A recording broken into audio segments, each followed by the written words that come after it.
Joining us now, always a treat, former U.S. ambassador to Qatar and lifelong foreign diplomat for the United States. Ambassador Patrick Theros is joining us. He was the former ambassador to Qatar. He's now a senior advisor to the Gulf International Forum. Mr. Ambassador, great to have you with us. Great, John. I appreciate that. I thought overmodulating was when you put two telephones together and they scream at each other or something like that. Like on CNN or something. That's what I thought it was, too, but they tell me I overmodulate. So I have to stop that. I have to undermodulate. Maybe it's an age thing, right? Overmodulating. I should know about that, and I don't. Let's not overmodulate. All right, Mr. Ambassador, when I read the Ukraine transcript that the president released, this is a true story. I read it 5 times, and I didn't see anything. And I said to myself, honest as I'm sitting here, I said, I wonder what Ambassador Theros would think of this. So there's my first question now that you're on, and I was waiting to ask you this. When you read that transcript, no holds barred, what did you think? I think the president is getting lousy advice from his staff. Truly lousy advice. You're supposed to brief the president. You're supposed on conversations like that. You're supposed to brief the president, and you're supposed to actually, what's what I'm looking for? Rehearse the call from your side. There's a lot of people listening, and the call was, I'm not going to get into the merits of the case. That would be inappropriate for me because I'm simply reading what I'm reading. But that the call was at least inappropriate in terms of the history of American diplomacy, there's no doubt. That call should never have been made, and that subject matter should never have been on that call. It is very damaging to the presidency, whether it rises to, or let me put it this way, there is no such thing as rising to an impeachable offense. An impeachable offense is whatever the majority of the House decides it is. But whether it is the kind of event as occurred during the Nixon impeachment hearings or not, will, I think, play out in the next few months. But there were so many other avenues available to pursue this issue that this call undermined completely. I mean, let's assume that there was some question of corruption involving Joe Biden's son. Again, I'm making no comment as to whether or not that is the facts. There were so many other issues. For example, there's something called the Foreign Corrupt Practices Act that enables the Justice Department to go after American citizens engaged in corrupt practices abroad. You don't need a foreign investigation to do that. I don't understand why the Attorney General didn't suggest that to the President. There are so many other ways of doing this. And this is inappropriate in the history of diplomacy. It's just not done. You don't put the President out there. You don't put the President out there saying things like that. It's not a question of whether they should have been released afterwards. It's not a question, as I said, of whether it rises to an impeachable offense. But it was dumb. So what you're saying, Mr. Ambassador, is that the language on the call, he should have been coached away from that by his advisors, and that didn't happen. Did not happen, clearly. And so as a result, we're dealing with this fallout now. Mr. Ambassador, you also remind me of the famous comment by former president and at the time minority leader of the House of Representatives, Republican Gerald Ford from Michigan. And I think this was in the late 60s. This was not about Nixon.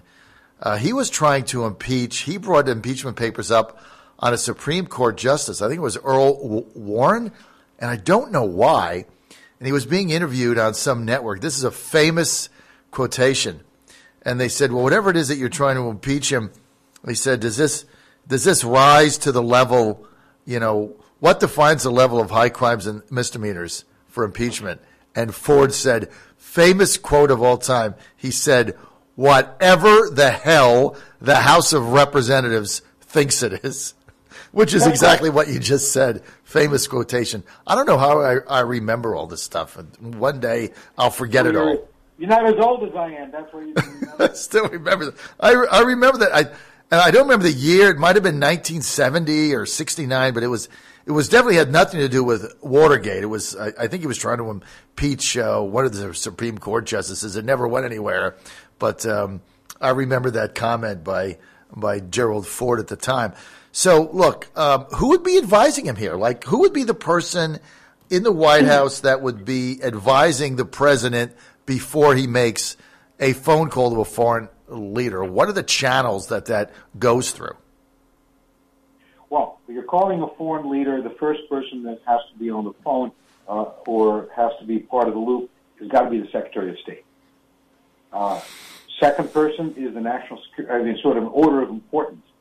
Secretary of State, the National Security Advisor, and then what other cabinet member has important issues at stake. In this case, I would say the Department of Defense, because we're talking about a major, we're talking about an aid program that is almost exclusively military equipment.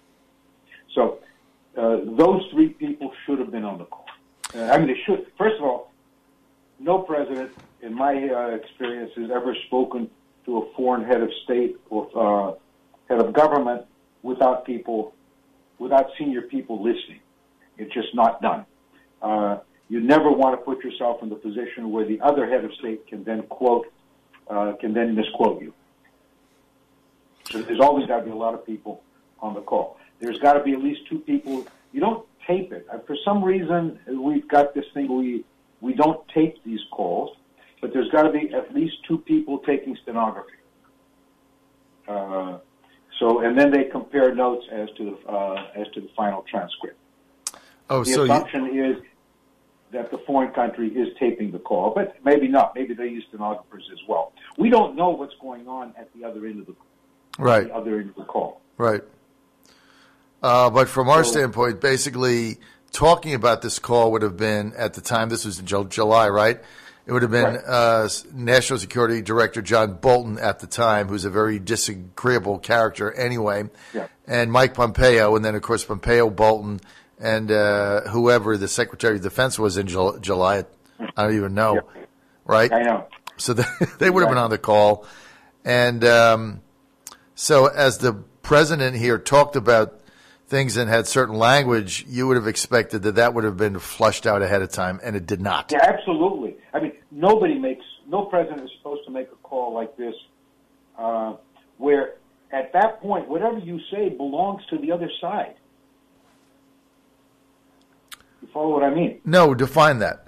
Elaborate on that, Mr. Ambassador. Remember, when you get into a phone conversation with somebody, and the other guy says, look, I'm recording this call, which is the assumption in all heads of state telephone conversations, the other side owns that conversation. So therefore, you've got to have a whole bunch of people listening in on your side. In order, you don't want the other side characterizing or mischaracterizing the conversation. You don't want the other country's leader saying, the American president told me I can go and attack my neighbor. Mm-hmm. So these are not private calls. Matter of fact, I had a boss once told me there's no such thing as a private call for the President of the United States. Ever. As long as you're president, everything you're doing is not public in the sense that it needs to show up in the newspapers and stuff like that, but there has to be a reliable record of everything you say. Mm-hmm. So, otherwise, you're violating. There was a law I think was passed after I forget after which president, but there was a law passed that said all presidential conversations are a matter, are to be archived and made available. And that's even on the phone. That's even conversations with your family, right? Or your friends, exactly, yeah. right? I mean, when he's talking to his daughter Tiffany at college, I think she's studying for her MBA at Pennsylvania somewhere. He has just a father-daughter conversation with him. That's recorded. That's recorded. Yeah, it's privileged. No one's supposed to know about it, but it is recorded. He's the president of the United States. Right. If he's in his bedroom talking to Barron, his 12-year-old, about basketball or the baseball game, that's not recorded, right? But that's not noted. The problem is that it better be recorded. I'll tell you why. Because unless Barron's on a secure phone someplace in a secure area, somebody could be listening to Barron's conversation. Somebody could be tapping into Barron's telephone. Right. So, I mean, this is sort of public governance 101. All right, so basically, Mr. Ambassador, we're with Ambassador Patrick Theros, former ambassador to Qatar for the United States, senior advisor to the Gulf International Forum. Basically, Mr. Ambassador, what you're saying here is the verbiage on the phone call was not particularly astute. It never should have happened. He should have been advised out of using any of that language, whether or not he meant anything by it or he did anything wrong. You're basically saying is secondary. That nature of that call should never have been there. Should never have been there. Look, all presidents, some more, some less, are egotists. All presidents think they know what they're doing better than their advisors do. The role of an advisor is to stand up and say, Mr. President, don't do it. And if the president screams and shouts at you, you're supposed to stand there. And then when he stops shouting at you, say again, don't do it. It's a mistake. Mm-hmm. I had once worked for Henry Kissinger. Henry Kissinger was a man who did not take contrary advice lightly.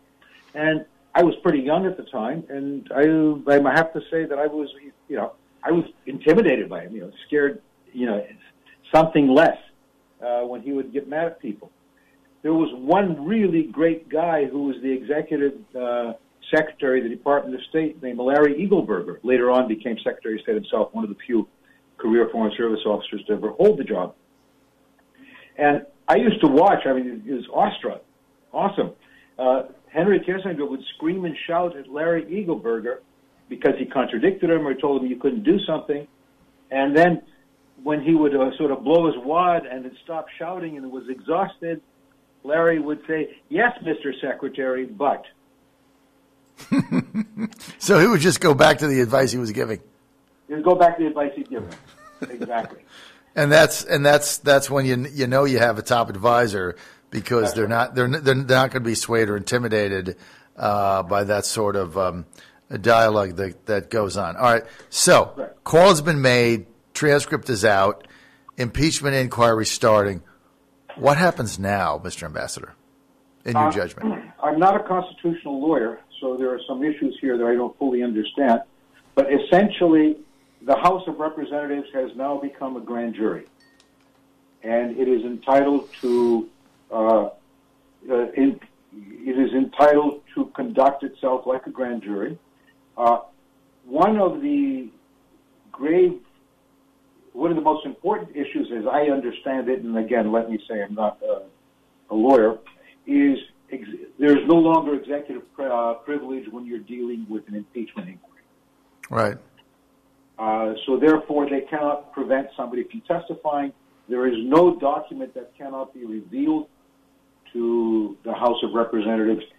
There's usually a committee within the impeachment committee, and now Schiff is apparently in charge of the inquiry. So what happens now is an impeachment process that could last a week, that could last a month, that could last 3 months. And it's really a question. I think there is a political calculation on both sides. If I were the president, I would like this to go to an impeachment vote quick. If I were the Democrats, I would probably prefer to keep this as an impeachment, stretch it out as long as possible. If you look at history, you can't have an impeachment. You can't have a successful impeachment if it does not include significant numbers of the president's own party. Essentially, if the Democrats cannot convince, say, 30, 40, 50 Republican congressmen to go along, I think that would be a failed impeachment. Yeah, it's going nowhere. The country's going to have to put through the shenanigans. I mean, you're right; they're going to vote for it. But right now, the way the speaker set this up is an inquiry, which means that the Democrats can continue to keep it in the news, subpoena anybody they want. Republicans can't call witnesses. That's how Speaker Pelosi set it up. So politically, it's giving the advantage to the Democrats as they do a fishing expedition here, trying to find something else. But back to what you said. That's the way jury works. Yeah, but back to what you said. The call never should have happened. Yeah. So whether or not it's an impeachable offense is irrelevant. I don't think it is, and there's no way he's going to be impeached in the Senate. And I think at the end of the day, it's going to blow up in the Democrats' face the way they went about this. But your point is, call shouldn't have happened. And so now we're in this mess as a result of bad advice. All right, I got about 3-4 more minutes. Okay. Fascinating interview on, I forget, one of the Sunday shows. I think it was Maria Bartolo, and she interviewed John, you just went dead on me. Could you repeat what you said? Yes, fascinating interview. I think it was on the Fox Business Channel or Fox News or something. Maria Bartiromo interviewed the former Prime Minister of Qatar, and I think that was on Sunday. And Iran came up, and she was asking them about Qatar's position on Iran, the Muslim Brotherhood, and things like that. Kier, stretch. And things of that nature. And basically what he said was that Qatar recognizes the Muslim Brotherhood as a political party with elected officials. But he also went to great lengths to say that Qatar really has nothing to do with Iranian aggression or anything else, that they simply have to buy products from Tehran now because of the blockade, which is still on, which is stupid. Anyway, can you elaborate on that? Yeah. Simply put, the Qataris, I admit I'm probably easier on the Qataris than I am on anybody else in the region. But truth of the matter is, the Qataris have had a long history of dealing with the Iranians. And this goes way back before the mullahs, way back before the Iranian Revolution. The Qataris see themselves as a small, extremely wealthy country caught between Saudi Arabia and Iran. And their primary interest in life is to stay independent of both. And either one of those two countries have overwhelming power against them, so you just have to play diplomacy. Fact of the matter is, Qatar's wealth comes out of what is known as the North Dome gas field in Qatar, South Pars gas field in Iran. The economic zones of the two countries intersect two-thirds of the way up into the gas field. It is the world's biggest single gas field.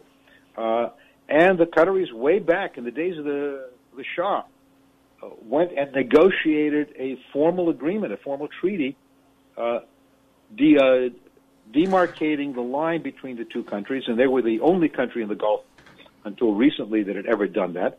And they wrote a rather elaborate agreement between them as to how both countries would behave. They didn't agree to share the gas field, but about how both countries would behave on that part of the gas field that's on their side of the line. They are out there, and they have to don't particularly like the Iranians. They feel themselves pressured by the Iranians at all times, but they're the most vulnerable of all the countries to the Iranians. On the other hand, the Muslim Brotherhood, I agree with them. What we should be trying to do in the Muslim world is encourage political parties that behave in a democratic fashion. Other than, in Jordan, the Muslim Brotherhood is the principal opposition party and it observes elections. In Tunisia, the Muslim Brotherhood is part of the government. Elsewhere, there are parts, there's no one Muslim Brotherhood across the entire world. Mm-hmm. So if you are interested in democracy in the Arab world, you got to recognize political parties that you don't agree with. And one of the problems with elections is frequently the wrong guy wins. Right. So what the Qataris have been doing is they think that for the Arab world to come out of the current disaster, this tragedy that it finds itself in, at the end it has to move towards participatory government, right. towards government in which the governed have a voice right. in how they're governed. And insofar as the Muslim Brotherhood is playing the game by the rules, you got to go along with them. Right. You may or may not like what they're advocating, but they have agreed to play by the rules. Therefore, you got to play. You got to recognize that. You can't. I mean, we made a huge mistake back 20 odd years ago when we demanded elections in Palestine for the Palestinian Authority. We were all over them. We beat them up badly and saying you have to have elections in the Palestinian territories. You know what? The wrong guy won. Hamas won. Mm-hmm. You can't. At that point, you lose all your credibility. Right. This is back in the right, because we wanted the elections. We wanted the elections, and we wanted to defeat Hamas. But then Hamas put a coalition together, and they won. And now, we had no. Now what do we do? Right? You back the democratic elections. The wrong people win, and now you can't say, well, you have to recognize reality. Yeah, we didn't really mean it. You can't. We didn't really mean it. Doesn't apply in election. Right. Exactly. No, that's exactly it. Great analogy. We're out of time for this segment, Mr. Ambassador. We're going to get you back next week because I really want to follow up again on one of the segments I missed today is with the change in the Israeli government, the potential change. How is that going to affect the Christian churches that are under siege in Jerusalem by various factions that Netanyahu was basically protecting? But we're out of time for this segment. We can do that next week, sir. Thank you for your insight. Okay, good to talk to you. And stay careful. Avoid the modulations.